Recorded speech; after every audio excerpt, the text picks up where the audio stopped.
Associate Nations surprise மேல சர்ப்ரைஸா பண்ணிட்டு இருக்காங்க இந்த T20 வேர்ல்டு கப்ல. என்னதான் ஆச்சு இன்டர்நேஷனல் டீம்ஸுக்கு? ஆ அத பத்தி நம்ம பார்க்கலாம். பின்னாடி பார்க்கலாம். ஆ அசோசியேட் நேஷன்ஸ் ரொம்ப அழகா விளையாடிக்கிட்டு இருக்காங்க. அவங்க கிட்ட இருக்க ரிசோர்ஸஸ வச்சுட்டு. ஆ இன்டர்நேஷனல் டீமுக்கு என்ன ஆயிருக்கும்? அத பத்தியும் இந்த வீடியோல டிஸ்கஸ் பண்ணலாம். Hello guys, this is VR boys. Audio Jungle. Audio Jungle.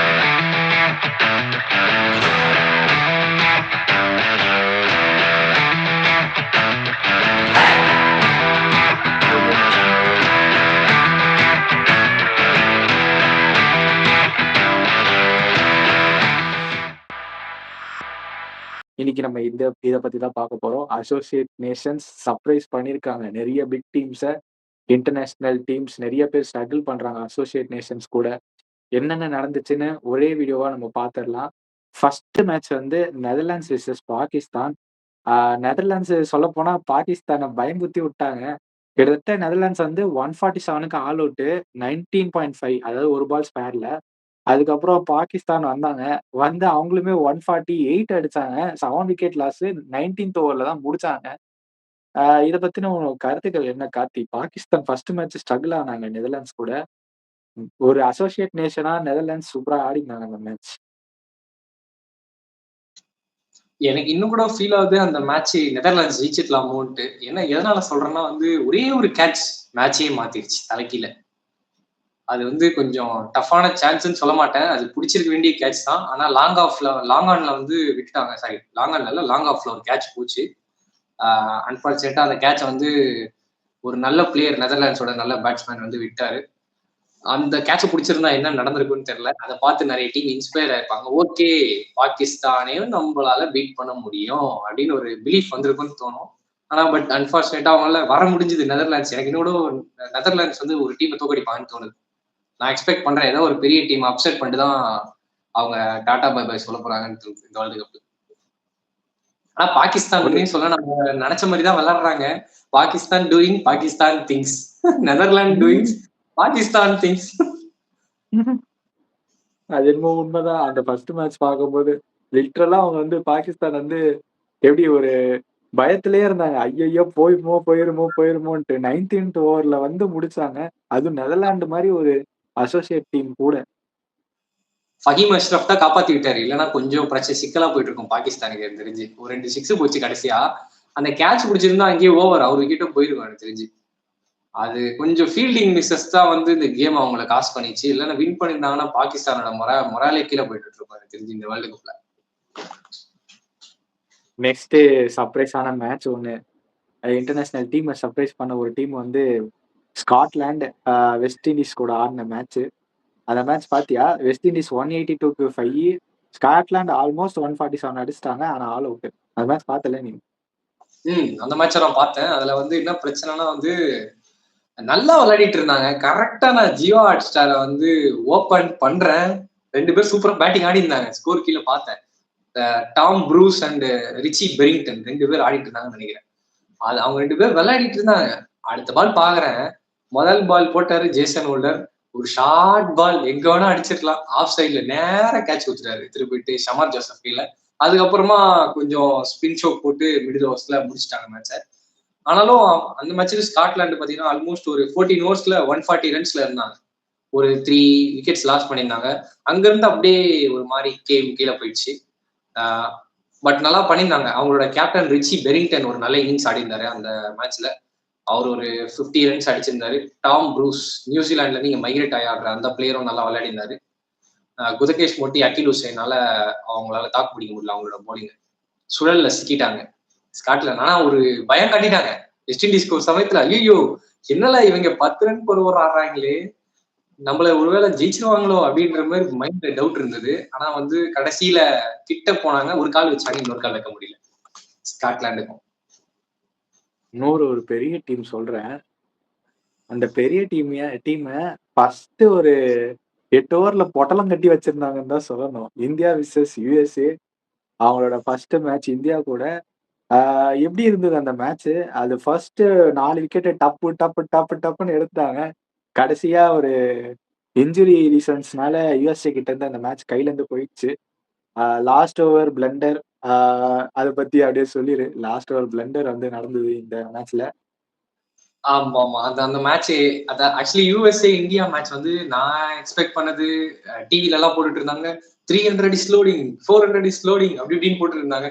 பார்த்தா கடைசியில 160 முக்கி தான் இந்தியாவால அடிக்க முடிஞ்சது. அதான் உண்மையே சொல்லணும். யுஎஸ்ஏ போலர்ஸ வந்து ரொம்ப லைட்டா எடுத்துட்டோமோ, பிராட்காஸ்டர்ஸும் சரி, ஆடியன்ஸும் சரி, அன்எக்ஸ்பெக்டட் எக்ஸ்பெக்டட் அது யுஎஸ்ஏ தான் இந்த டோர்னமெண்ட்ல பண்ணிட்டாங்க. அது இந்தியா மாதிரியான ஒரு பேட்டிங் லைனப்ல எல்லாருமே வந்து ranked place, ICC ranked place. அவங்களே வந்து 160க்கு ரெஸ்ட்ரிக்ட் பண்ணது ஒரு பயங்கரமான ஜாப் தான் நான் சொல்லுவேன். ஏன்னா ஆல்மோஸ்ட் வந்து 161க்கு 9 விக்கெட்ஸ் ஆல்மோஸ்ட் ஆல் அவுட் ஆயிருப்பாங்க. இன் அதுதான் கேஸ் அதுதான். அந்த லாஸ்ட் ஓவர் வந்து சுபம் ரஞ்சானேவோ இல்ல அலிகானோ போட்டிருந்தா எனக்கு தெரிஞ்சு லாஸ்ட் விக்கெட் இருந்திருக்கும். ஆமா வாய்ப்பு இருந்திருக்கு. ஏன்னா அப்ப சூரியகுமார் மேபி கொஞ்சம் ஸ்ட்ரகிள் பண்ணியிருந்திருக்கலாம். ஏன்னா நேத்ராவால்கர் கொஞ்சம் பேஸ் கம்மியா இருந்துச்சு. ஆனா இந்தியா மாதிரி ஒரு டீம் யுஎஸ்ஏ வந்து போலிங்ல மேட்ச் பண்ண முடியுது அவங்களால. இப்பயே சொல்றேன் போலிங்ல செமையா பண்ணாங்க. இந்தியாவோட யுஎஸ்ஏ தான் நல்லா போட்டாங்கன்னு நான் சொல்லுவேன். என்னதான் இந்தியா ஜெயிச்சிருந்தாலும் யுஎஸ்ஏவும் ஒரு வேர்ல்ட் பீட்டர்ஸா மாறுறாங்க. போன வேர்ல்ட் கப்ல பாகிஸ்தான் அடிச்சு நிறுத்திட்டாங்க. அவங்க சூப்பர் எயிட்ஸ் கூட போக முடியல போன வாட்டி பாகிஸ்தானு. இந்த வாட்டி இந்தியாவே அந்த மாதிரி பண்ணலான்னு பார்த்தாங்க. ஆல்மோஸ்ட் இவங்களும் 2 காலம் கூட எடுத்து வச்சுட்டாங்க. போலிங் போட்டு முடிச்சும் போது 168 சேசபிள் தான் நினைச்சேன். ஏன்னா ஒரு 2 பார்ட்னர்ஷிப் வந்தாலே இந்த ஸ்கோரை பண்ணிட முடியும்னு தான் தோணுச்சு. ஆனாலும் கடைசியில நீங்க சொன்ன அந்த இன்ஜுரிஸ் பிரச்சனை ஆயிடுச்சு. அந்த அலிகான் இருந்திருந்தா மேபி ஏதாவது மாறி இருக்கலாம். சுபாம் ராஜனேக்கு ஒரு மாதிரி ஹாம்ஸ்ட்ரிங் ஃபுல்லா என்னன்னு தெரியல. அவரும் கடைசியில பேட்டிங்ல ஸ்ட்ரகிள் பண்ணிட்டு இருந்தாரு. ஓவராலா ஒரு ஓப்பனிங் பார்ட்னர்ஷிப் வரல. அதுதான் யூஎஸ் நெகட்டிவ் ஆயிடுச்சு. ஓப்பனிங் பார்ட்னர்ஷிப் ஒரு நோலாஸ்ல 50 ஃபார் நோலாஸ்ல வந்திருந்ததுன்னா மேபி கேம் சேஞ்ச் பண்ணிருப்பாங்க. பட் இந்தியா அவங்க எப்படியாப்பட்ட டீம்னு யுஎஸ்ஏ திருப்பி காமிச்சிட்டாங்க எக்ஸ்பீரியன்ஸ். எக்ஸ்பீரியன்ஸோட அந்த சைட்ல ஸ்கை அவங்க கேப்டன் ஆடின மாதிரி இந்த சைட்ல யுஎஸ்ஏ கேப்டன் ஆடி இருக்கலாம். ஒனாக் பட்டேல் அவரு டக் அவுட் ஆயிட்டு போனதை நான் பார்த்தேன். ஒருவேளை இங்க ஒரு கேப்டன்ஸ் நாக்கு வந்திருந்தா அந்த 20-30 ரன்ஸ் அவர் அடிச்சிருக்க முடியும்னு நான் நினைக்கிறேன். பட் ஆனா ஆமா அவர் அன்பார்ச்சுனேட்டா டக் அவுட் ஆயிட்டு மறுபடியும் பெவிலியன் போனது வருத்தத்துக்குரியதுதான். ஓகே, யுஎஸ்ஏ ஆல்மோஸ்ட் 2 மேட்ச் தோத்துறாங்க. ஓகே, நெக்ஸ்ட் மேட்ச் போயிடலாம். நெக்ஸ்ட் மேட்ச் நம்ம போன மேட்ச் தான்ப்பா. நியூசிலாண்ட வாயை பழக்க வச்சுட்டாங்க ஆப்கானிஸ்தான். அந்த மேட்ச் இது வந்து நியூசிலாந்து வந்து சேசிங்ல போனனால பிரச்சனை இல்ல. லாஸ்டா வந்த 2 பேரும் முடிச்சு குடுத்துட்டாங்க. அதே மாதிரி அவங்க ஓப்பனிங் பேட்டர்ஸ் நல்லா ஆடுனாங்க. ஓகே, இத பத்தி சொல்லு. Afghanistan 182 for 6, New Zealand 183 for 5. Actually இந்த மேட்ச் வந்து நானும் உங்களோட ஹோஸ்டான அஜய் அவர் 2 பேருமே மேட்சுக்கு போயிருந்தோம். லைவா பார்த்துட்டு இருந்தோம் மேட்சை. டாஸ் வின் பண்ண உடனே எங்களுக்கு ஒரு மாதிரி தெரிஞ்சுது இது ஆப்கானிஸ்தான் கேம் மாதிரி போகுதோ அப்படின்ட்டு எக்ஸ்பெக்ட் பண்ணோம். அதுக்கேற்ற மாதிரி அவங்களும் சென்சிபிளா பேட்டிங் ஆனாங்க. நாங்க லைவ்ல பார்த்தோம் டாட் பாலே ஒரு கம்மியா தான் ஆடிருப்பாங்கன்னு நினைக்கிறேன். ஒரு 12 பால்ஸ் தான் ஆடிருப்பாங்கன்னு நினைக்கிறேன் அந்த 120 பால்ஸ்ல. அந்த அளவுக்கு சென்சிபிளா ஆடின ஆப்கானிஸ்தான் நல்லா ஆடினாங்க பேட்டிங். இன்னும் கொஞ்சம் கடைசியில ரஷீத் கான் வராதது என்னவோ ஒரு பேக் ஃபயர் ஆன மாதிரி ஃபீல் ஆச்சு. ஆனாலும் ஒரு பெரிய ஸ்கோர் தான். சேப்பாக் மாதிரி ஒரு கிரிக்கெட்ல 180 அடிச்சா ஒரு வின்னிங் ஸ்கோர் தான் என்னை பொறுத்த வரைக்கும். ஆனாலும் எங்கேயோ அவங்க கோட்டை விட்டாங்க அவங்க போலிங்ல. ஒரு பெரிய ஒரு நல்ல காரியம் ஒண்ணு பண்ணாங்க. நூர் அகமது ஆடாதது ஒரு நல்ல காரியம் பண்ணாங்கப்பா ஆப்கானிஸ்தான். அந்த நல்ல காரியத்தை நான் எங்கன்னு சொல்றது. இந்த மாதிரி ஒரு நல்ல காரியத்தை அந்த மாதிரி டீமால மட்டும்தான் பண்ண முடியும். பெஸ்ட் பவுலரை தூக்கி பெஞ்சில ஒளிச்சு வச்சிருக்காங்க. இப்போ இல்ல சர்க்காஸ்டிக்கா சொல்றேன். ஓகே, பெஞ்சில வச்சிருக்கோம். நாங்க ஃபைனல்ஸ்க்கு தான் கூட்டிட்டு வருவோம்னு ஒரு சுத்திட்டு இருக்க ஆப்கானிஸ்தான். அப்புறம் ரஷீத் கானை கூட பூட்டி வச்சிருக்காங்க பீரோலயே. அதை எப்ப திறந்து விடுவாங்கன்னு தெரியல ரஷீத் கானை. அப்பதான் வந்து இந்த டீம் ஜொலிக்கன்னு தோணுது. ஆனா நியூசிலாந்து ஒரு பக்கம் முஜிபுர் ரஹ்மான்லாம் லைவா நாங்க பார்த்தோம். டிங்குன்னு 2 ஸ்டெம்ப் கழட்டி விட்டாரு முதல்ல. சரியான சான்ஸ். நாங்க நினைச்சோம் 180 அடிச்சுட்டு டக்குன்னு ஒரு 2 விக்கெட் போயிடுச்சு. ரவீந்திரா வந்தாரு, வீட்டுக்கு போயிட்டாரு. அடுத்து வந்த ஃபின்னாலன் 6 அடி போய் பேக்ல போயிட்டு போல்ட் ஆயிட்டாரு. சரி இதுக்கப்புறம் பிலிப்ஸ் தான் வராரு, ஸ்பின் ஷோக் போடுவாங்க அப்படின்னு பார்த்தா நூர் அகமதே பேப்பர்ல இல்லப்பா. அதான் தெரிஞ்சது. ஐயையோ தப்பா கிரெடிட் பண்ணிட்டோமோ அப்படின்ட்டு. ஆனா இருந்தாலும் கொஞ்சம் சென்சிபிளா பேட்டிங் ஆட ஆரம்பிச்சாங்க ஆப்கானிஸ்தான். அந்த விஷயத்துல அவங்கள பாராட்டி ஆகணும். ஏன்னா நியூசிலாந்து கிட்ட ஸ்பின்னர்ஸ் இல்லைனாலும் மிச்சல் சந்தர்லாம் நல்லா டீல் பண்ணாங்க. அவரெல்லாம் ரிஸ்க் எடுக்காது ஃபாஸ்ட் பவுலர்ஸ் அடிச்சு. அப்புறம் நம்ம மசில் காட்டுறாருல ஒருத்தர் பேர் தெரியல, குல்புதீன் நை வச்சு ஒரு மரண காட்டு காட்டிட்டாரு. வந்து எல்லாரையும் ஃபாஸ்ட் பவுலர்ல உள்ளியே ஜிம்மி விஷயம் எல்லாம் பொலன்னு பொழந்துட்டாரு. சரியான கேம். ஆனா அது மட்ட மதியான வெயில்ல செமையா ஆடினாங்க. ஆனா என்ன ஈஸியா அடிச்சுட்டு போயிட்டாங்க நியூசிலாந்து மறுபக்கம். ஈஸின்னு சொல்ல முடியாது. ஒரு ஆவரேஜான வின்னு தான். 17.5 அதாவது 18வது ஓவர்ல தான் முடிச்சாங்க மேட்ச. ஆமா, கடைசியா வந்து நம்ம டேர்லி மிச்சல் மொட்டை மாமா தான் அடிச்சாரு. நோ பால் அதையும் நோ நம்ம பால். லைவ்லயே பார்த்தோம். நோ பால்லாம் வந்துச்சு. ஆனா தலைவன் வந்த உடனே ஒரு டேரல் மிச்சல் வந்து ஒரு ரிவர்ஸ் ஸ்வீப் இறக்கி விட்டாப்லையா. அதுதான் நம்மளோட ரிவர்ஸ் ஸ்வீப் அடிச்சாரு ஃபர்ஸ்ட் பால்.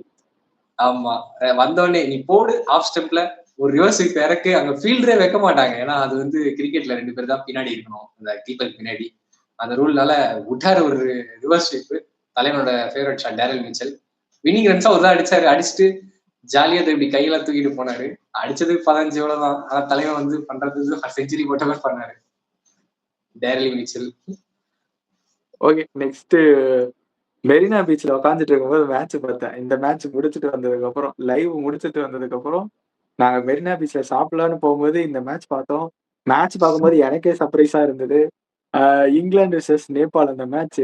ஆல்மோஸ்ட் இங்கிலாந்து வந்து ஹார்ட் அட்டாக் வந்திருக்கும் அவங்களுக்கு. இங்கிலாந்து வந்து 184/7, நேபாள் 180/6. நான் பார்த்த அந்த மேட்ச் மெரினா பீச்ல உட்காந்து சாப்பிட்டுக்கிட்டு ஆல்மோஸ்ட் வந்து பவர் பிளேலயே அவங்க 3-4 விக்கெட் லூஸ் பண்ணிட்டாங்க. பவர் பிளேலயே அதுக்கப்புறமும் தெரியல. ஆமா, 4 பவர் விக்கெட் பிளே. லூஸ் பண்ணிட்டாங்க. 4 விக்கெட் லூஸ் பண்ணிட்டாங்க. எனக்கு என்னடா இங்கிலாண்டா விளையாடுறாங்க, அதுவும் நேபாள் கூடயா அப்படின்னு இருந்துச்சு. ஓகே, இந்த மேட்ச் பத்தி நீ அப்படியே சொல்லிரு. நம்ம கரெக்டா ஃப்ரைட் ரைஸ் அந்த மேட்ச், அதாவது நாங்க வந்து டே கேமான நியூசிலாந்து ஆப்கானிஸ்தான் மேட்சை முடிச்சிட்டு இந்த மேட்ச் அப்படியே பார்த்துட்டு இருந்தோம் நாங்க ஜியோ ஹாட் ஸ்டார்ல. பார்த்துட்டு இருக்கும்போது திடீர்னு பார்த்தோம், சரி நேபாள் தானே இங்கிலாந்து அடிச்சிருவாங்க அப்படின்ட்டு பார்த்துட்டு இருந்தேன் சாப்பிட்டுட்டு. பார்த்தா சொன்ன மாதிரி நம்ம ஹோஸ்ட் சொன்ன மாதிரி 3 விக்கெட் போயிடுச்சு. எல்லாம் என்னெல்லாம் பண்றீங்க அப்படின்ற மாதிரி தான் தோணுச்சு. இங்கிலாந்து போய் போய் இவங்க கிட்ட 3 விக்கெட் விட்டீங்கன்னு தோணுச்சு. ஆனா ஒரு நேபாள் ஒரு போலர் நான் பார்த்தேன், நந்தன் அப்படின்ற போலர். அவரு செமையா போட்டாரு. ஜாஸ் பட்லர்ல ஒரு டெலிவரி அப்படியே உள்ள வந்து அப்படியே வெளியே போயிடுச்சு. கரெக்டா டெஸ்ட் மேட்ச் லென்த் போட்டாரு அந்த பால்லாம். ஜாஸ் பட்லருக்கே கையும் நந்தன் வரல, யாதவ். காலும். நந்தன்னா நந்தன் யாதவ். நந்தன் யாதவ். ஆனா செம பேசு 137 நினைக்கிறேன். உள்ளே வந்தது, உள்ள வந்துட்டு அப்படியே வெளியே போயிடுச்சு, ஏமாத்திச்சு. அதாவது ஜாஸ் பட்லருக்கு டிமிக்கி குத்துச்சு அந்த பால். உள்ள வரவே வெளியே வந்து அவரு வேற கையும் வராது காலம் வராது பேட் இப்படி வச்சாரு, தொங்க போட்டாரு. கேட்ச் தெரிஞ்சிச்சு நேபாளுக்கு ஒரு பிலீவ், எப்பா நம்ம பட்லர் கிட்டே எடுத்துட்டோம், இதுக்கப்புறம் எவனதெல்லாம் வாங்கடா அப்படின்னு வெட்ரன் வந்தாங்க. நல்லதான் போலிங் போட்டு இங்கிலாந்து ஒரு மாதிரி ரெஸ்ட்ரிக்ட் பண்ணிட்டாங்க ஒரு 180க்கு. அதுவும் ஒரு நல்ல இதுதான் சொல்லணும். நம்ம எப்படி இந்தியா வந்து யுஎஸ்ஏ ரெஸ்ட்ரிக்ட் பண்ணாங்களோ அதே மாதிரி நேபாள் இங்கிலாண்டை ரெஸ்ட்ரிக்ட் பண்ணாங்க. ஏன்னா இங்கிலாந்து ஒரு மாதிரி நல்ல பேட்டிங் டீம் தான் அந்த இந்த T20 வேர்ல்டு கப்ல. இந்த டீமையும் 180க்கு நிறுத்திட்டு சூப்பரா ஆடினாங்க. ஒரு நல்ல கேம் பிளானோட வந்தாங்க. ஆனா அந்த நேபாள்ல எனக்கு ஒரு 2 பேட்ஸ்மேன் பிடிச்சிருந்ததுப்பா. 4 ரன் அடிச்சிருக்கலாம் லாஸ்ட் ஓவர். ஆமா, அதுதான் ரிசல்ட் ஆகும். எங்கேயா ஒரு எட்ஜ் போரு நோ பால் கீபால் ஏதாவது வந்திருந்ததுன்னா பண்ணி இருந்திருக்கலாம். ஆனா வரலையே. ஓகே, இந்த 2 பேர் பத்தி பேசிட்டு இருந்தோம். இந்த ஸ்லைட் அப்படியே இருக்கட்டும். இந்த 2 பேர் ரோஹித் பவுடல் அவங்களோட Nepal captain and Deependra Singh Erie. 2 பேரும் சும்மா காட்டுன்னு காட்டிட்டாங்க. யாரை திரும்ப அட்டாக் பண்ணாங்க சொன்னா பகீர் நாயுடு, ஜோப்ரா ஆர்ச்சரையும் அடில் ரஷீடையும் பிடிச்சி பொழந்துட்டாங்கயா. இங்கிலாந்தோட மெயின் போலர்ஸ் 2 பேருமே 6 அடிச்சாங்க. ஜோஃப்ரா ஆர்ச்சர்லாம் வந்து ஷார்ட் பால் போடுறாரு. அதே வேகத்துல 140 போட்டா 200ல அடிக்கிறாங்க 6 எல்லாம் எனக்கு தெரிஞ்சு. அதுவும் தீபேந்திர சிங் ஐரி வந்து அடில் ரஷீதை டீல் பண்ணதெல்லாம் வந்து ஒரு international team full member nation player எப்படி ஆடுவாங்களோ அதே மாதிரி எடுத்து விட்டாரு. ஒரு ரிவர்ஸ் ஸ்வீப் இந்த சைடு போட்டா உள்ள வந்து வாரி விடுறாரு. அடில் ரஷீத் கையும் வரல காலம் வரல. ஒரு மீடியம் போலிங் போடும்போது கையில் திருச்சி நம்ம சீக்கா பாஷல்ஸ்னா கையில் திருச்சி தான் 44 ரன் அடில் ரஷீத் தெரியல. அந்த மேட்ச்ல இந்தியாவோட எல்லாம் சூப்பரா போடுவாரு, செம்ம லெக் ஸ்பின்னரு. ஆனா இவங்க 2 பேரும் நல்லா செட்டிலா ஆடி செட் பண்ணாங்க கேம் நேபாளுக்கு. கடைசியில ஒருத்தர் வந்தாரு, கடைசியா தான் வந்தாரு இந்த விநாயக்ன்ற மாதிரி. நெக்ஸ்ட் ஸ்லைட்ல வருவாரு, அவரை ரிவீல் பண்ணலாம். அவருதான்ப்பா சம்பவத்தை பண்ணி விட்டாரு. 4வது ரன் அடிக்க விடாத மாதிரி பண்ணிட்டாரு. லோகேஷ் பாம் இவர்தான். இவர் வந்து ஆக்சுவலி நேபாள் சூப்பர் லீக் நடக்குது நேபாள்ல, ஒரு ஐபிஎல் மாதிரி. அந்த இதுல வந்து இவர் தான் வந்து ஒரு பவர் பிளேயர் மாதிரி அந்த லீக்ல. சோ அந்த பவர் இங்க எடுத்துட்டு வந்து காமிச்சாரு. ஆனா நான் இவ்வளவுலாம் அடிப்பாரு, அதுவும் ஜோஃப்ரா ஆர்ச்சர் ஒரு 6 அடிச்சாரு லெக் சைட்ல, சும்மா அப்படி ஃபிளிக் பண்ணி விட்டாரு. இந்த குவிண்டன் டிகாக் அடிக்கிற மாதிரி ஒரு ஃபிளிக் பறந்துச்சு பால். ஆனா கடைசியில நீ சொன்ன மாதிரி அந்த 4 ரன் தான் வந்து போயிடுச்சு. ஆனா எங்கேயோ இருந்த கேம எப்படி தெரியுமா இருந்தது, ஒரு 22 பால்ல 45 அடிக்கணும். அங்க இருந்து எடுத்துன்னு வந்த லோகேஷ் பாம் கடைசியில நம்ம சுட்டி குழந்தை தலைவன் முடிச்சு விட்டான் ஓடி வந்து முறுக்கு புழிஞ்சிட்டாப்ல முறுக்கு சாத்துக்குடி என்ன வேணா சொல்லலாம். ஓடி வந்து ஆஃப் கட்டுற கரெக்டா யாக்கர் ஆஃப் கட்டுறா விழுந்துச்சு இந்த வாட்டி. சரியான கேம். ஆனா இது கூட ஆனா லாஸ்ட் ஓவர் கிட்டத்தட்ட 2 ரன்னோ 3 ரன்னோ தான் போச்சு. ஆமா என்னப்பா அதுதான் என்ன பண்றது ஏது பண்றதே தெரியல. ஓடி வந்து ஸ்லோவா ஆஃப் கட்டுற யாக்கரு ஆஃப் கட்டுற அந்த மாதிரி தான் போட்டிருந்தாரு. யார் ஸ்பின்னர் மாதிரி போட்டுட்டு இருக்க அப்படிதான் இருந்தது. ஆனா வந்து சாம் கரனோட எக்ஸ்பீரியன்ஸ் வந்து இங்க வெளிப்பட்டுருச்சு. நேபாளோட இன்எக்ஸ்பீரியன்ஸ் இங்க வெளியே தெரிஞ்சிச்சு. ஆனா நேபாளம் எனக்கு தெரிஞ்சு இதுக்கப்புறம் லைட்டா எடுக்க போறதில்ல. எப்பா இதுக்கப்புறம் ஆப்கானிஸ்தானோட ஒரு மேல வச்சுதான் இவங்களை பார்க்கணும். தயவு செய்து இவங்க கிட்ட போயிட்டு நான் வந்து 180 அடிச்சுன்னா இவங்களை பொட்டலம் கட்டிடலாம் 100 பாத்தீங்கன்னா அவங்க உங்களை பொட்டலம் கட்டிடுவாங்க. நேபாள் எல்லா இன்டர்நேஷனல் டீமும் உஷாரா இருங்க நேபாள் கிட்ட. அப்புறம் கேஸ்ல மாட்டிக்க போறீங்க தோத்து. ஏன்னா ஆல்மோஸ்ட் மரண பயத்தை காமிச்சாங்க. வேர்ல்டு சாம்பியன் மரண பயத்தை காமிச்சாங்க பாரு. 2022 வேர்ல்டு சாம்பியன்ஸ் அவங்க T20 world cup champions 2 time. அதுவும் வேற 1 இல்ல 2 இல்ல 2 வாட்டி சாம்பியனையே வந்து பயங்காட்டாங்க. அதுவே ஒரு அலார்ம் சயின்ஸ் தான் எனக்கு தெரிஞ்சு. இது ஒரு இன்ஸ்பிரேஷனா இருக்கும்னு நினைக்கிறேன் இந்த வேர்ல்டு கப்ல. அதுக்கப்புறம் யாரோ இன்டர்நேஷனல் டீம் 200 ரன் அடிப்பாங்க 300 ரன் அடிப்பாங்க. ஆனா யாரும் அடிக்கல. ஸ்காட்லாந்து ஃபர்ஸ்ட் டைமா 207 ரன்னு இந்த டோர்னமெண்ட்ல ஃபர்ஸ்ட் 200 ரன் அடிச்சிருக்காங்க. T20 world cup 2026ல. அந்த மேட்ச் இட்டாலி வந்து ஒரு மாதிரி மொக்க டீம்னு வச்சுக்கிட்டா கூட 200 ரன் அவங்க பேட்டிங் லைனை வச்சு அடிச்சிருக்காங்கன்னு நினைக்கும் போதே ஒரு ஹாப்பினஸ்ஸா இருக்கு. ஒரு அசோசியேட் நேஷன் அவங்க வந்து 200 ரன் போஸ்ட் பண்ணியிருக்காங்க இந்த T20 வேர்ல்டு கப்லன்னு நினைக்கும் போது நல்லா இருந்துச்சு. நிறைய பேர் சொன்னாங்க இந்தியாவை 300 ரன் அடிப்பாங்க 200 ரன் அடிப்பாங்க ஆஸ்திரேலியா அடிப்பாங்க இங்கிலாந்து அடிப்பாங்க சவுத் ஆப்பிரிக்கா அடிப்பாங்க. ஸ்காட்லாந்து தான் அதை ஃபர்ஸ்ட் அடிச்சாங்க இந்த வேர்ல்டு கப்ல. ஓகே அந்த மேட்ச் பாத்தியா? பார்த்தேன். எவன் ஒருத்தன் கடைசியா வரணும் அவன் தான் லாஸ்ட்ல ஜெயிப்பான்னு சொல்லுவாங்கல்ல பழமொழி. அந்த மாதிரி ஸ்காட்லாந்து வந்தான் கடைசியா வந்தான் 200 அடிச்சுட்டு போயிட்டான். எல்லாம் மார்க்கெட்டிங் பண்ணாங்க. இந்தியா தான் வந்து 300 ஸ்லோடிங் ஆன் USA கேம் அப்படி போட்டிருந்தாங்க. டாஸ் ஜெயிச்சு பேட்டிங் வேற எடுத்தாங்க இந்தியா. சரி நல்லதான் ஆடுவாங்கன்னு பார்த்தா அந்த மேட்சை போட்டுருச்சு. கடைசியில நீங்க சொன்ன மாதிரி ஸ்காட்லாந்து வச்சு நிமித்திட்டு போயிட்டான் இட்டாலியன். பொழந்துட்டாங்க போட்டு. அவனோட பேட்டிங்ல ஜார்ஜ் முன்சேன்ற பிளேயர்ஸ் அல்ல ஒரு left hander graceful left hander செம பவரா ஆடுவாரு. அவர் வந்து பிரிச்சு விட்டாரு கேமை. நீங்க 84 ரன்ஸ் நினைக்கிறேன் வச்சு வெதுக்கிட்டாரு அந்த இட்டாலியோட போலிங் அட்டாக்கே. பிளஸ் அந்த மேட்ச்ல ஒரு இன்ஜுரி ஏற்பட்டுச்சு. அதை பாத்தியா? அவங்களோட இட்டாலியோட கேப்டனான வேன் மேட்சன்ற பிளேயர் வந்து அவரோட ஷோல்டர் டிஸ்லோகேட் ஆயிடுச்சு. மேட்ச்லயே ஷோல்டர் டிஸ்லோகேட் ஆகி இப்பதான் பாக்குறேன் நாங்க ரியலா. ஆமா ஆப்ஷாட்னு போட்டிருக்கு. ஆமா அவருக்கு ஷோல்டர் டிஸ்லோகேட் ஆயிடுச்சு. அதுக்கப்புறம் வந்து அந்த இட்டாலியிலே இன்னொரு பிளேயர் இருக்காரு சவுத் ஆப்பிரிக்காக்காக ஆடின ஜான் ஸ்மித்ஸ் ஜே ஸ்மித்ஸ் இருக்குல்ல அவரும் நல்லா விளையாடி இருந்தாரு. பட் அன்பார்ச்சுனேட்டா 200 ரொம்ப பெரிய டார்கெட் இந்த மாதிரி அசோசியேட் நேஷன் டீமுக்கு. ஆனா கொஞ்சம் ட்ரை பண்ணாங்க இட்டாலியும். அவங்களால எவ்வளவு முடியுமோ அவங்களோட ஃபர்ஸ்ட் வேர்ல்டு கப் இது. அதுக்காக ஓரளவுக்கு நல்லா தான் பண்ணியிருந்தாங்க அந்த கேம்ல. ஆனா இந்த வேர்ல்டு கப்ல எனக்கு ஒரே ஒரு கொஸ்டின் தான். 200 அடிப்பாங்க 300 அடிக்காங்கன்றாங்க 150 தாண்ட மாட்டாங்க எந்த கேம்.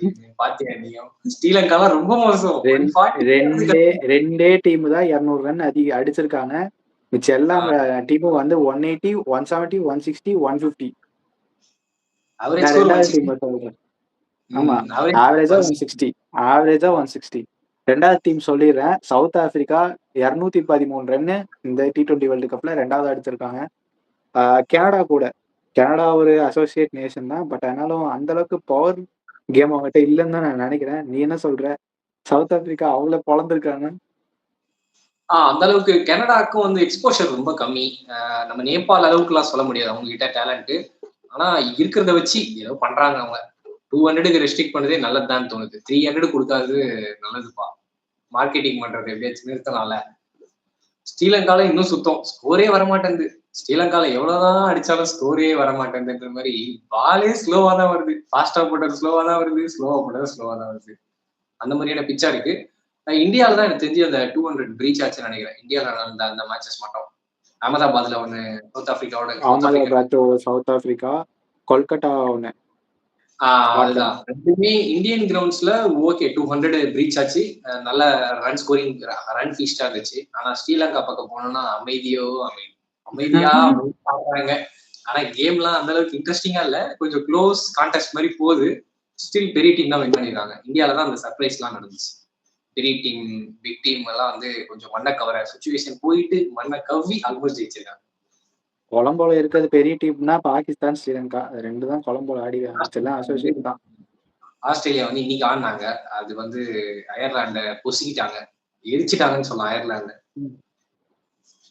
ஓகே, நெக்ஸ்ட் போயிடலாம்.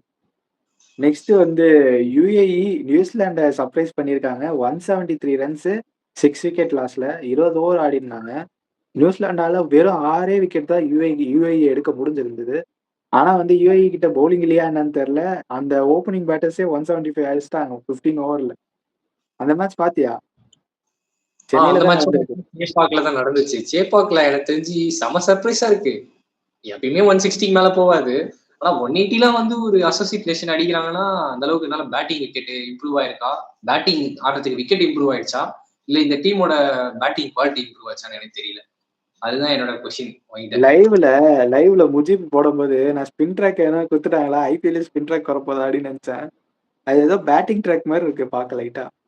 ஆமா 180 பிரீச் ஆகுது. ஏன்னா இவங்களும் சேஸும் பண்ணாங்க, ஸ்கோரை செட் பண்ண ஆப்கானிஸ்தான் 180, நியூசிலாண்டா திருப்பி அடிச்சிட்டாங்க. இவங்க திருப்பி 180 கொடுத்தாங்க, அதையும் திருப்பி நியூசிலாந்து அடிச்சிட்டாங்க. சோ எனக்கு தெரிஞ்சு 4 இன்னிங்ஸ்லயுமே ஆவரேஜ் ஸ்கோர் பாத்தீங்கன்னா 180 அடிச்சிடறாங்க ஆவரேஜா எல்லா மேட்ச்லயும். இன்னும் மேட்சஸ் இருக்குது. நியூசிலாந்து வர்சஸ் கனடா கூட சேப்பாக்ல சென்னையில இருக்கு. எவ்வளவு பேர் மேட்ச் பார்க்க முடியுமோ போய் பாருங்க, ஒரு வாட்டி நல்லா எக்ஸ்பீரியன்ஸ். நெக்ஸ்ட் சண்டே மேட்ச் இருக்கு, யூஎஸ்ஏ நம்பிபியா. அந்த மேட்ச் போய் பார்க்கலாம், நல்லா இருக்கும். அப்படி வந்தீங்களா எங்களையும் பாருங்க, நாங்களும் அங்கதான் இருப்போம். ஆமா, யூஎஸ்ஏ எனக்கு தெரிஞ்சு ஜெயிப்பாங்க தான் தோணுது. பார்க்கலாம் நம்ம யூஎஸ்ஏவா நம்பிபியான்ட்டு. ரெண்டுமே ஸ்ட்ராங்கான டீம் மாதிரி தான் தெரியுது. இப்போ இருக்க கரண்ட் சுச்சுவேஷன்ல நேபாளம் நல்லா விளாடுறாங்க. திடீர்னு இவங்க ஆப்கானிஸ்தான் ஒரு ஒரு மரண பயத்தை காமிச்சாங்க. 2 சூப்பர் ஓவர். பொறுத்து வந்து பார்க்கலாம் என்ன நடக்க போகுதுன்னு. நெக்ஸ்ட் மேட்ச் எது பிக்கெஸ்ட் மேட்ச்னு பாத்தீங்கன்னா இன்னைக்கு நடந்த மேட்ச் தான். South Africa versus Afghanistan. அந்த மேட்ச் பாத்தியா? அது வேற லெவல்ல ஆல்மோஸ்ட் டிரா. 2 சூப்பர் ஓவர், ஒரு சூப்பர் ஓவர் டிரா, 2வது சூப்பர் ஓவர்ல வின் பண்ணாங்க சவுத் ஆப்பிரிக்கா. அந்த மேட்ச் பார்த்த டென்ஷன் தான் வரும் பயங்கரமா. ஹார்ட் பீட்ல டம்மு டம்மு டம்மு டம்முன்னு அடிக்கும். இந்த மேட்ச் பார்க்க எனக்கு 2019 வேர்ல்டு கப் ஃபைனல் மாதிரியே இருந்தது. சூப்பர் ஓவர் மேல சூப்பர் ஓவரா போச்சு. ஃபர்ஸ்ட் கேம் என்ன ஆச்சுன்னா டாஸ் வின் பண்ண சவுத் ஆப்பிரிக்கா வந்து பேட்டிங் எடுத்தாங்க. பேட்டிங் எடுத்து ஒரு நான் நினைச்சேன் 13 ஓவர்ஸ்ல 130 இருந்தாங்க. சரி 200 220 அடிச்சிருவாங்க அப்படின்னு பார்த்தா 184 தான். திருப்பி ரெஸ்ட்ரிக்ட் பண்ணிட்டாங்க இந்த associate nation. Afghanistan not anymore associate nation. அவங்க ஃபுல் மெம்பர் நேஷன் ஆயிட்டாங்க. அவங்க டெஸ்ட் கிரிக்கெட்டை விளாடுறதுனால. நான் நினைச்சேன் 220 அடிப்பாங்க பார்த்தா 187 அடிச்சிருந்தாங்க. 187. அதுக்கப்புறம் பட்டு பட்டு பட்டு பட்டுன்னு கொட்டிட்டாங்க. அது கொட்டிட்டு அதுக்கப்புறம் பார்த்தா பேட்டிங் வந்த ஆப்கானிஸ்தான் 4 ஓவர்ல 50யா. அதுதான் வந்து அட்வான்டேஜ் ஆச்சு இந்த கேமே. ரமோனல்லா குர்பாஸ் வந்து இறங்கி அடிச்சிருந்தாரு எல்லாரையுமே. பேஸ் போட்டா விட்டு தட்டு கட்டு, மேல அப்பர் கட்டு, இறங்கி வந்து ஸ்பின்னர்ஸ் அடிச்சிருந்தாங்க. அது பிளஸ் இன்னொன்னு என்னன்னா ரமோனல்லா குர்பாஸ் வந்து நல்லா ஆடிட்டு இருந்தாரு 12 ஓவர் வரைக்கும். ஒரே ஒரு ஷாட் ஆசைப்பட்டு அலைஞ்சு அடிச்சாரு ஒரு ஷாட்டு, நேரா கையிலேயே. அதுக்கப்புறமா சரி அஸ்மத்துல்லா உமர் சாய் வந்தாரு. சரி அவரும் நல்லா ரஷீத் கான் அவர் பங்குக்கு கொஞ்சம் ரன் அடிச்சாரு. அதுக்கப்புறம் கேம் கொஞ்சம் மாறி போச்சு. அதுக்கப்புறம் நம்ம பவுலரான நூர் அகமது வந்தாரு. வந்து 6 எல்லாம் 2 அடிச்சாரு. கடைசியில இந்த மாதிரி ஒரு சம்பவத்தை பண்ணி விட்டாயா. 2 ரன் ஓடிக்கவே தேவையில்லை எனக்கு தெரிஞ்சு. கான்டெக்ட் ஆஃப் த கேம்ல 3 பால்ல 2 அடிக்கணும். ஒரு பால் தொட்டு ஓடி இருந்தா கூட, ஒரு டாட் பால் விட்டு இருந்தா கூட டை ஆயிருக்காது, ஜெயிச்சிடலாம் எப்படியாச்சு. ஆனா கடைசியில 2 ரன் ஓட பார்த்து ஜெயிச்சிடலாம் அப்படி ஆசைப்பட்டு நம்ம ரபாடா தலைவன் சூப்பர்மேன் மாதிரி பறந்தாப்புல. அங்க பாரு ஆல்மோஸ்ட் அந்த பேட்டு தொற இடமும் ஸ்டம்ப் அடிக்கிற இடமும் கரெக்டா இருக்கிறேன். அந்த 2019 வேர்ல்டு கப் ஃபைனல் வரையே இருக்கு எனக்கு இந்த மேட்ச் பார்க்க. ஹைலைட்ஸ்ல பாருங்க நிறைய பேரு. அப்படியே இருந்து லிட்டரலா இந்த ரன் அவுட்ல தான் அந்த சூப்பர் ஓவரும் முடியும். அந்த சூப்பர் ஓவரும் இந்த சூப்பர் ஓவரும் ஒரே மாதிரி தான் இருந்தது. 18 ரன்ஸ் அதே மாதிரி வந்துச்சு. அடுத்ததா என்ன ஆச்சு, இவங்க சூப்பர் ஓவர் பேட்டிங் வரும்போது நான் நினைச்சேன் சரி ஆப்கானிஸ்தான் வந்து எங்கடா வந்து 10 ரனுக்கு மேல தாண்ட போறாங்க பார்த்தா அஸ்முத்துல்லா மசன் சர்ப்ரைஸ் பண்ணிட்டாப்ல. 18 ரன் அடிச்சிட்டாரு. 18, 19 ரன் வந்துச்சு. சரி திருப்பி வந்த சவுத் ஆப்பிரிக்கா அடிப்பாங்கன்னு பார்த்தா, அடிச்சாங்க ஆல்மோஸ்ட். ஸ்டப்ஸ் தான் காப்பாத்தி விட்டாரு கடைசியில. Low full toss. ஒரு பாலுக்கு 7 ரன் அடிக்கணும். 7 இல்ல, ஒரு பாலுக்கு 6 ரன் நினைக்கிறேன். கரெக்டா லோ ஃபுல் டாஸ் ஃபசலுல்லா ஃபருக்கி கிட்ட இருந்து. அது எப்படியும் அடிச்சிட்டாருயா. கரெக்டா மண்டைக்கு மேல, லாங் ஆஃப் மண்டைக்கு மேல போச்சு. அதுக்கப்புறம் இன்னொரு சூப்பர் ஓவர் வந்துச்சு. அந்த சூப்பர் ஓவர்ல தான் வந்து ஒரு மாதிரி கேம் டில்ட் ஆயிடுச்சு சவுத் ஆப்பிரிக்கா பக்கம். ஏன்னா அது வரைக்கும் ஆப்கானிஸ்தான் கையில இருந்தது. அதுக்கப்புறம் அப்படியே வந்து என்ன பண்ணாங்க, டேவிட் மில்லரும் ஸ்டப்ஸும் வந்து பொழந்துட்டாங்க. 24 ரன் அடிச்சு வெளுத்துட்டாங்க. சேஸ் பண்ண வந்த ஆப்கானிஸ்தானுக்கு அப்போட ஒரு கேம் இருந்தது. ரமனுல்லா குர்பாஸ் வந்து 4 பால்ல 24 ரன் அடிக்கணும்ன்ற போது அடிச்சாரு 3 6 3 பால்ல. லாஸ்ட் பால் அன்பார்ச்சுனேட்டா அவர் எப்படி ஃபர்ஸ்ட் இன்னிங்ஸ்ல அவுட் ஆனாரோ அதே மாதிரி இப்படி அடிக்க பார்த்தாரு. அடிச்சு நேரா அதுவும் போச்சு. 2 சிமிலாரிட்டினா இதுதான். அந்த மேட்ச்ல அடிச்ச ஷாட்டும் சூப்பர் ஓவர்ல அடிச்ச ஃபைனல் ஷாட்டும் ஒரே மாதிரி தான் இருந்தது. ஒரே மாதிரி தான் அவுட் ஆனாரு அவரு. எனக்கு தெரிஞ்சு அஸ்மத்துல்லா அமர்தாய் போட்டுருக்க கூடாதுன்னு நினைக்கிறேன் அந்த ஓவர். நீங்க என்ன நினைக்கிறாரு இதை பத்தி? மேபி மேபி வந்து வேற யாராவது போட்டிருக்கலாம். ஒரு அவங்க ஃபாஸ்ட் பவுலர் வேற யாராவது யூஸ் பண்ணிருக்கலாம். யார் யூஸ் பண்ணிருக்கலாம் நீ நினைக்கிற? ஆப்ஷன்ஸ் பார்த்தா முஜீப் இருந்தாரு, முஜிப், ரஷித் கான், நூர் அஹ்மத், அப்புறம் ஃபரூக்கி இருக்காரு. எனக்கு தெரிஞ்சு அவங்க பெட்டர் அவங்க கேப்டனே போட்டு போயிருக்கலாமே ரஷித் கான். ரஷித் கானே போட்டுருக்கலாம் எக்ஸ்பீரியன்ஸோட இருக்குன்ட்டு. இல்ல டேவிட் மில்லர் இருந்தாருன்னா நூர் அகமது கொடுத்தாங்க. நூர் அகமத் போட்டிருக்கலாம். முஜீப் கூட போட்டுருக்கலாம். முஜீப்பும் போட்டிருக்கலாம். தேவையில்லாத ஓமசாய் ஸ்பேஸுக்கு கொடுத்தாங்க. என்ன பண்ண முடியுமோ பண்ணிட்டாங்க அவங்களும். மில்லர் வந்து கில்லர் மில்லர் மாதிரி 2 பால் ஸ்டார்ட்ல வீழ்ந்தது. தலைவன் வந்து லெக் சைட்ல ஒரு ராக்கெட் லான்ச் பண்ணாரு. அந்த ராக்கெட் அப்படியே போச்சு. போயினே இருந்தது ராக்கெட். பத்தாக்குறைக்கு இந்த ஸ்டப்ஸ் வேற சும்மாவே இல்லை. ஷார்ட்டா போட்டாங்க. ஒரு கொஞ்சம் பேஸ் கம்மி அஸ்மத்துல்லா அமர்தாய்க்கு. கரெக்டா அது எங்கோ செம சொயிட்டினாரு லெக் சைட்ல. பறந்துச்சு 6க்கு. ஓகே, இன்னைக்கு நடந்த கடைசி மேட்சையும் சொல்லிடுறேன். அதுமே வந்து ஒரு அசோசியேட் நேஷன் சர்ப்ரைஸ் பண்ண ஒரு மூமெண்ட் தான். வெஸ்ட் இண்டீஸ் இங்கிலாண்டை சர்ப்ரைஸ் பண்ணியிருக்காங்க. அந்த மேட்ச்ல பாரு, இங்கிலாந்து ஆல் அவுட் 166க்கு 19 ஓவர்ல சுருட்டி பாய சுருட்டி அனுப்பி விட்டாங்க. ஆமா, அண்ணன் வெஸ்ட் இண்டீஸ் வந்து 196 அடிச்சிருக்காங்க, விச் இஸ் குட். 6 விக்கெட்டு 20 ஓவருமே ஆட்டாங்க. அதுக்கப்புறம் இங்கிலாந்து வந்துக்கிறாங்க 166 ரன்ல ஆல் அவுட். 19 ஓவர்லயே பாய சுருட்டி அனுப்பி விட்டாங்க. 30 ரன்ல வின் பண்ணிருக்காங்க வெஸ்ட் இண்டீஸ். இது பார்த்தா என்ன தோணுது? அதாவது நம்ம இங்கிலாண்டோட வேர்ல்ட் சாம்பியன்ஸோட நிலைமை இப்ப என்னன்னா, அசோசியேட் நேஷன் கிட்டே தோக்கறத அவங்க கங்கணம் கட்டி சுத்திட்டு இருக்காங்க. ஏன்னா அவங்களுக்கு பவுலிங் இல்ல, வெறும் பேட்டிங். நம்ம முன்னாடியே நம்மளோட ப்ரிவியூலயே சொல்லியிருந்தோம், பேட்டிங்கை வச்சு மட்டும் தான் ஆடுவாங்க அப்படின்ட்டு. அதே மாதிரிதான் ஆடிட்டு இருக்காங்க. சாம் கரன், ஓவர்டன் எல்லாம் மெயின் பவுலர். பாத்துக்கோ இப்படி இருந்தா என்ன டீம் ஆகும் சொல்லு பவுலிங் டிபார்ட்மெண்ட்ல. ஆனா பேட்டிங்ல தான் எனக்கு தெரிஞ்சு சர்ப்ரைஸா இருக்கு.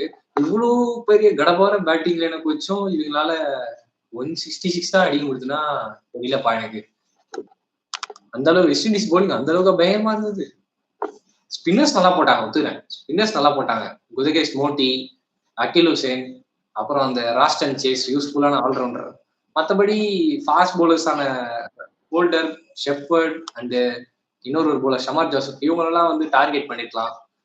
எப்படி விட்டாங்கன்னு தெரியல இங்கிலாந்து இந்த மாதிரியான ஒரு கேம் பிளே. அதுவும் வந்து ஒரே ஒரு 7 ரனுக்கு குத்து ஒரு விக்கெட் எடுத்திருக்காரு பாத்துக்க. அந்த அளவுக்கு ஓகே ஆட்டிருக்கானுங்க. தலைவன் ஆர்சிபி போனது வந்து வேற முகம். அது ஹேட்ரிக் வேற எடுத்தாரு. அந்த ஸ்காட்லாந்து மேட்ச்ல நம்ம பேசியிருந்தோம், ஹேட்ரிக் எடுத்திருந்தாரு. அதான் ஃபாஸ்ட் பவுலர்ஸை டார்கெட் பண்ணிருக்கலாமோ எனக்கு ஒரு ஃபீலிங் இருந்தது. ஏன்னா வான்கடையில ஸ்பின்னர்ஸ் கொஞ்சம் டாமினேட். ஏன்னா டேர்ன், ஏன்னா யூஎஸ் இந்தியா மேட்ச் நம்ம பார்த்தோம்னா டேர்ன் இருந்துச்சு. பால் நல்ல டர்ன் ஆச்சு. நானே பார்த்தேன். லெஃப்ட் ஆர்ம் ஸ்பின்னர்லாம் ஆட முடியல. சூரியகுமாரே கொஞ்சம் ஸ்ட்ரகிள் தான் பண்ணி ஆடினாரு. இவன் ஒரு 80 ரன்ஸ் அடிச்சோம். ஸோ இவங்களும் அந்த தப்பே பண்ணியிருக்காங்க. அந்த விக்கெட்டு, மும்பை விக்கெட்டு கொஞ்சம் ஸ்லோவா இருக்கு. டேர்ன் ஆகுது, பால் பிச் ஆகி பவுன்ஸ் ஆகுதுனால கொஞ்சம் கஷ்டமா இருக்கு ஸ்பின்னர்ஸ் ஆடுறது. அப்ப ஸ்பின்னர்ஸை வந்து சிங்கிள் ரொட்டேட் பண்ணிட்டு ஃபாஸ்ட் பவுலர்ஸை டார்கெட் பண்ணிருக்கலாம். ஆனா அவங்க அதர் ஆப்ஷன் எடுத்தாங்க. அது கடைசியில அவங்களுக்கு நல்லதா அமைஞ்சு போச்சு. மேட்சை வந்து ஈஸியா இந்தாங்க தம்பி 2 பாயிண்ட் வச்சுக்கோ அப்படின்ட்டு அசோசியேட் வெஸ்ட் இண்டீஸ்க்கு கொடுத்துட்டாங்க. ஏன்னா அந்த டீம்ல பூரணம் கிடையாது, ரசூலும் கிடையாது, நரேனும் கிடையாது. அவங்க T20 சூப்பர் ஸ்டார் இல்லாதே ஜெயிக்கிறாங்க. தான் அந்த மாதிரி பண்ணிவிட்டாங்க. பட் வெஸ்ட் இண்டீஸ் திருப்பி திருப்பி அந்த ரிமெம்பர் த நேம் 2016ல என்ன ஆச்சு அதை திருப்பி காமிச்சிட்டாங்கல்ல. அது ஒரு ரிவெஞ்ச் மாதிரி. ரிவெஞ்ச் இந்தாடா தான். இந்தாடா ரிப்பீட் மறுபடியும் வச்சுக்கடா அப்படின்ட்டு இங்கிலாந்துக்கு காரணம் கொடுத்துட்டாங்க. இப்ப இங்கிலாந்து நினைப்பான், ஐயோ நம்ம நேபாள் கிட்டயே வந்து இப்படி 4 ரன் கிட்ட போச்சு, இப்ப ஃபுல்லா கிட்ட போயிடுச்சு அப்படின்ட்டு. ஏன்னா இப்ப சூப்பர் 8 கஷ்டமாயிடல இங்கிலாந்துக்கு. ஆமா. சடனா இப்போ எனக்கு இத பார்த்தா ஏதோ ஒரு அசோசியேட் நேஷன் கன்ஃபார்ம் வந்து சூப்பர் 8க்கு வந்துரும். இதுல இருந்து ஏதோ ஒரு டீம் இன்டர்நேஷனல் டீம் வந்து சூப்பர் 8 வராதுன்னு நினைக்கிறேன். பார்க்கலாம் என்ன நடக்க போகுது அப்படின்னு பொறுத்து இருந்து இந்த லீக் மேட்சஸை ஃபாலோ பண்ணி பார்த்தா தான் தெரியும். ஓகே. இப்போ இப்போ நீ சொல்ல எனக்கு ஒரே ஒரு டவுட் தான். நம்ம அசோசியேட் நேஷன்ஸ் வந்து ஸ்ட்ரென்த் ஆயிட்டாங்களா இல்ல இந்த இன்டர்நேஷனல் டீம் ஓவர் கான்ஃபிடென்ஸ்ல இவங்க தானே பார்த்துப்போம் அப்படின்னு வராங்களா? ஏன் அந்த ஒரு பதட்டம், அதுக்கப்புறம் வந்து இவ்வளோ லூஸா ஆடுறாங்க, ஏன் என்னாச்சு? அதை பத்தி நீங்க சொல்லு. நீ சொல்லு, ஆடியன்ஸ் வந்து கமெண்ட்ஸ்ல சொல்லுவாங்க. எனக்கு தெரிஞ்சு இந்த பைலாட்டரல் சீரீஸ்ல நடந்து அந்த விக்கெட்ஸை வச்சு நம்ம பாக்குறோம் மேட்சஸ்லாம். அதுல வந்து 200 அடிக்கிறாங்க, 280 அடிக்கிறாங்க, 270 அடிக்கிறாங்க, 15, 20, 30 6 எல்லாம் அடிக்கிறாங்க மேட்சுக்கு. ஆனா ஐசிசி கொடுக்குற பிச்சர்ஸ்ல வந்து அந்த மாதிரியான இது கிடைக்க மாட்டேங்குது. ஈவன் கிரவுண்ட் எல்லாம் குட்டியா இருந்தாலும் இந்தியால அந்த ஒரு விக்கெட்ல வந்து கொஞ்சம் பால் வந்து சீம் ஆகுது, இல்லைன்னா ஸ்லோ பால் போட்டோன்னா நிக்குது. ஸ்லோவர் ஒன்ஸ் ஃபாஸ்ட் பவுலர்ஸ் முன்னாடி பவர் பிளேலயே கொஞ்சம் நம்ம முறுக்கு போயிருந்தாங்கன்னா சாம் கரன் மாதிரி பால் அப்படியே நின்று பொறுமையா வருது. ஸோ ஸ்பின்னர்ஸ் ஆடுறது இன்னும் ரொம்ப கஷ்டமா இருக்குது மிடில் ஓவர்ஸ்ல. அது 6 அடிக்கிறதுக்கே பால் டான் ஆயிடுது. அதனால ரொம்ப கஷ்டமா இருக்கிறதுனால லெஃப்ட் ஹேண்டரும் இல்லை நிறைய இன்டர்நேஷனல் டீம்ஸ்ல. அதுவும் நீ சொன்ன மாதிரி அது ஒன்று பிச்சு பிளஸ் இன்டர்நேஷனல் டீமும் கொஞ்சம் லைட்டா தான் எடுத்துக்கிறாங்க. அசோசியேட் நேஷன் தானே, லத்தாஜிக்கா இருக்கிறது தப்பு. லத்தாஜிக்கா இருக்கிறது தப்பு. அசோசியேட் நேஷன் சூப்பர் 8ல வந்துட்டாங்கன்னா என்ன பண்ணுவீங்க? ஆமா, ஏன்னா இப்ப அவங்களும் நிறைய மேட்சஸ் ஆடுறாங்க. இன்னொரு ஒரு அட்வான்டேஜ் என்னன்னா அசோசியேட் நேஷனுக்கு வந்து அந்த பெரிய டீம்ஸ்ல எப்படி நினைக்கிறாங்கன்னா, அசோசியேட் நேஷன் தானே 180 அடிச்சா இவங்களை வந்து 100 ரனுக்கு ஆல் அவுட் எடுத்துடலாம் எப்படியோ, நம்ம போலிங் வச்சு நம்ம போலிங் எப்படியா இருந்தாலும் என்ன, நம்ம ஓவர்டன் ஆனாங்க சாம் கரன் ஆனாங்க எப்படியோ இவங்களை அவுட் எடுத்துட போறோம்னு நினைச்சா இங்கிலாந்து நிலைமை தான் எல்லா டீமுக்கும் வரும், எல்லா இன்டர்நேஷனல் டீமுக்கும். யுஎஸ்ஏ இந்தியாவை என்ன பண்ணாங்களோ அந்த மாதிரி, நெதர்லாண்ட்ஸ் பாகிஸ்தான் என்ன பண்ணாங்களோ அந்த மாதிரி, வெஸ்ட் இண்டீஸ் இங்கிலாந்து என்ன பண்ணாங்களோ அந்த மாதிரி, நேபாள் இங்கிலாந்து என்ன பண்ணாங்களோ அந்த மாதிரி ஆயிரும். அப்புறம் பாத்துக்கோங்க. ஆக மொத்தத்துல இங்கிலாந்து எங்கேயோ செம்ம அடி வாங்கியிருக்கான், அது மட்டும் தெரியுது. 2 இடத்துல மாத்தி மாத்தி குத்திக்கிறாங்க டம்மால் டிமில்ல. லெஃப்ட் ரைட்னு வாங்கியிருக்கான் இங்கிலாந்து. எனக்கு தெரிஞ்சு வேர்ல்டு சாம்பியன்ஸா இருந்தவங்க இன்னைக்கு பாழடைஞ்ச பங்களா மாதிரி ஆயிட்டாங்க. ஓகே, இதோட இந்த வீடியோ முடிச்சுக்கலாம்னு நினைக்கிறேன். அவ்வளவுதானே, வேற ஏதாவது இருக்கா கவர் பண்ண வேண்டியது? நான் இன்ட்ரெஸ்டிங்கான மேட்சஸ் நீ கவர் பண்ணியிருந்தோம். ஸோ வேற ஏதாவது மேட்சஸ் நாங்கள் விட்டுருந்தா கூட நீங்க கமெண்ட்ல சொல்லுங்க, அதை அடுத்த வீடியோல அப்படி அதை கண்டினியூ பண்ணிப்போம். அதை ஏன்னா இந்த வேர்ல்டு கப் ஃபைனல் தான் சொல்லிடுறேன். இந்த வேர்ல்டு கப் வந்து ஒரு மாதிரி போர் அடிக்குது, பிக்சர்ஸ்லாம் மொக்கையா போட்டிருக்கீங்க அப்படின்ற மாதிரி நிறைய பெரிய சேனல்ஸ்ல கூட சொல்லிட்டு இருந்தாங்க. ஆனா எனக்கு வந்து அப்படி தெரியல. அந்த அசோசியேட் நேஷன்ஸ் மேட்சஸ் எல்லாம் வந்து நீங்க க்ளோஸா பாத்தீங்கன்னா ஒரு புதுசா இருக்கு மேட்சஸ் பார்க்கும்போது. இவங்க யாரா இது, புதுசா ஒரு போலர் வரான் பயங்கரமா போடுறான், புதுசா ஒரு பேட்டர் வரான் பயங்கரமா அடிக்கிறான், யாரா இவங்க அப்படின்ற மாதிரி ஒரு புது புது டேலண்ட்ஸ் எல்லாம் இருக்கு அந்த நேஷன்லயும். அதையும் கொஞ்சம் ப்ரமோட் பண்ணா நல்லா இருக்கும் மார்க்கெட்டிங் பண்றவங்க. ஜஸ்ட் வெறும் இந்தியா மட்டும் ப்ரமோட் பண்ணிட்டு, இந்தியா பாகிஸ்தான் கேம் மட்டும் ப்ரமோட் பண்ணிட்டு போனா அது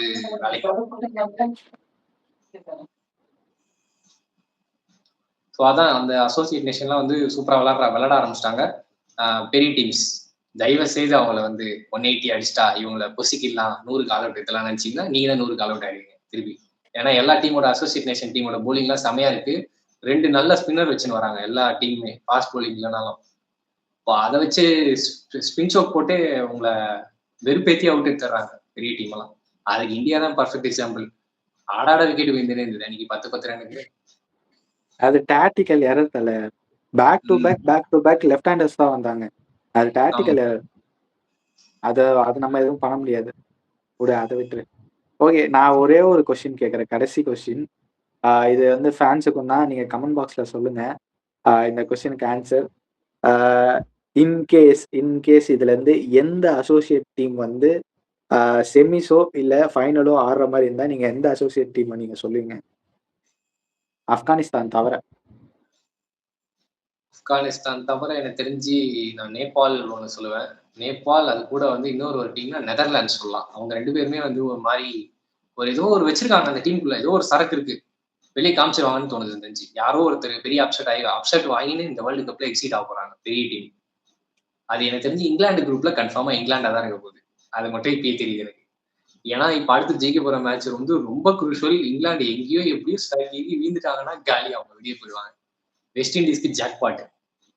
எப்படியோ 2 மேட்ச் ஜெயிச்சிட்டாங்க இப்ப. Scotland 1, England 1. 2 யூரோப் டீம் பொசிக்கிட்டாங்க ஆல்ரெடி. இப்ப அடுத்து ஒரு டீம் ஏதாவது கன்ஃபார்மா வெஸ்ட் இண்டீஸ் அடிக்க முடியுமான்னு டவுட் தான். ஸோ இங்கிலாந்து நிலைமை தான் பரிதாபமா இருக்கு இப்போதைக்கு பார்க்கும்போது. நாளைக்கு ஒரு ஓசி மேட்ச் இருக்கு இந்தியாவுக்கு, பாத்தியா? நம்பிபியா கூட ஓசி மேட்ச் ஆடுறாங்க. இல்ல நான் இப்பயும் சொல்றேன், நம்பிபியாவும் நம்மள அப்செட் பண்ண வாய்ப்பு இருக்கு போலிங் மூலியமா. அதனால 300 அடிக்கிறேன் கோவிந்தா ஆக்கிடுவாங்க. அதுக்கப்புறம் 130 தான் வரும் பாத்துக்கோ பேட்டிங்ல. அப்ப திருப்பி சூரியகுமார் தான் அந்த பேட்டிங் ஆன எக்ஸ்பீரியன்ஸ் எடுத்து. ஓகே, இதோட இந்த வீடியோ நாங்க முடிச்சுக்கிறோம். ஆல்மோஸ்ட் எல்லா பெரிய சர்ப்ரைஸும் கவர் பண்ணிட்டோம். நாங்க எதனாவது விட்டுருந்தோம்னா, ஏதாவது ஒரு மேட்ச் இந்த மேட்ச் நீங்க சொல்ல ப்ரோ நல்லா இருந்துச்சு அப்படின்னு நீங்க நினைச்சீங்கன்னா அத கமெண்ட்ஸ்ல சொல்லுங்க. நாங்க அத படிச்சுட்டு நெக்ஸ்ட் வீடியோல அத பத்தி ஒரு வீடியோ போட்டுறோம்.